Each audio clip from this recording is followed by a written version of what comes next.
কি হয়েছে আপনার? আপনি আমাকে ধরেন ও ধরেন ভাই আপনার বাসা কোথায়? আপনার বাসা কোথায়? জগদল কোন জায়গায়? সতরমপাড়া গ্রামের নাম। তো ওনার সাথে আপনার কি সম্পর্ক? উনি আমার স্বামী ছিল। হ্যাঁ, ভালো কথা। আমি ডিভোর্স দিছি 5 বছর হচ্ছে। এখন আবার কি? এখন আমি ওর বাচ্চাকে আমার কাছে ওই নেশাখোর ওর কাছে বাচ্চা রাখিনি। ওই পাগলের মতো বলে খুঁজতেছে, আমাকে ধরবে, রাস্তায় মারবে। এখন আজকে ওই আমাকে ধরে মারতেছে। ওর নাম কি? নাম কি? ওনার নাম কি? আলাউদ্দিন। ওর নাম আলাউদ্দিন। ওনার গ্রামের বাড়ি? ওনার গ্রামের পশ্চিম সিংপাড়া জেলখানা। পুলিশ লাইনের ওইখানে জয়েন্ট আছে। এখন ঘটনা হচ্ছে আপনারা এই যে রাস্তায় এইসব গ্যাঞ্জাম কেন ও করতেছেন? আমাকে ধরছে, আমি জানি না ওইখানে আছে। আমি চাকরি করতেছি প্রাইভেট হাসপাতালে। আমি রাত্রে সাথে যাচ্ছি রুগী আনতে। আচ্ছা ঠিক আছে, আপনি আপনার কাজে যান। তবে না না, ওই বিশেষ করে এটা কি আমি বলি, ওরে আপনারা ওই নেশা খাচ্ছে, নেশা খায় আমার উপর টর্চার করছে।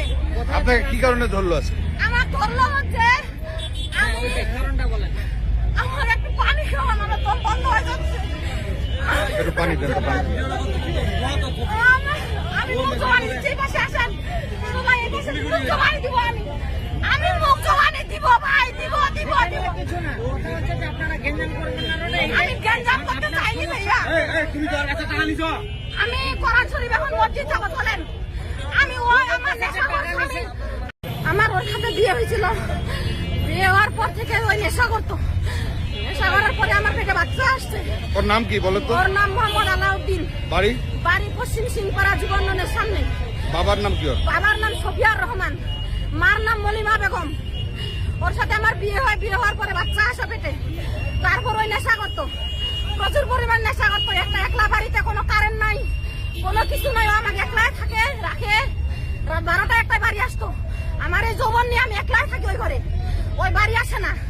তারপর আমার বাবাকে বলি, আমার বাবার বাড়ি থেকে সবকিছু নিয়ে আসি, ভরণ পোষণ, আমার কাপড় চোপড়, ভরণ পোষণ, খাওয়া দাওয়া সব আমার বাপ চালায়। আমার বাচ্চার ভরণ পোষণ বাপ চালায়, কিছুই দেয় না। ওর দুলাভাইকে দিয়া করছি, বিচার দিছি, কোনো কিছু না, ভালো হয় না, খাইলে আসে না। তারপর 10 বছর সংসার করার পরে ওর আমি নিজে ডিভোর্স দিই, কোর্টে আসে। ডিভোর্স দিয়ে আমি কাগজ উঠাই নিছি, ওর বাড়িতে কাগজ পাঠাই দিছি। দেওয়ার পরে এই পর্যন্ত আসি, ওর বাচ্চা আমি রাখছি, আমার কাছে লেখাপড়া করাচ্ছি। এই পর্যন্ত আসি, আমার চলার জন্য আমি বাইরে যে কোনো একটা প্রতিষ্ঠানে কর্ম করে খাচ্ছি, একটা ক্লিনিকে। সেটা হলো prime diagnostic centre and clinic. আজকে আমি এখন যাচ্ছি মাতৃস্বজনে রুগী আনার জন্য।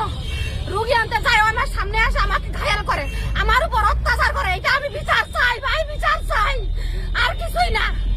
এখন কি করবেন বলেন, আমার বিচার লাগবে। এটা ও যে একটা অভিযোগ করলো, ওর কাছে কিসের টাকা নিছে? এটা অভিযোগ। এখন আমার বাড়ি থেকে লোকজন আসতেছে, আপনারা ওদের কাছে মুখ জবান নিবেন, আমাকে আপনারা হেফাজতে রাখেন, ও ধরেন, ধরে রাখেন।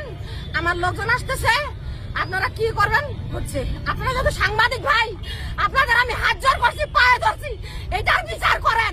আপনার নাম বাড়ি কোথায়? আমার বাড়ি জগদল সাতমেরা ইউনিয়ন সতরংপাড়া গ্রামের নাম। আমার নাম মোসাম্মদ কুলসুম বেগম, আমার বাবার নাম মোহাম্মদ তবিবর রহমান, মায়ের নাম সবিজান বেগম। এইটুকুই।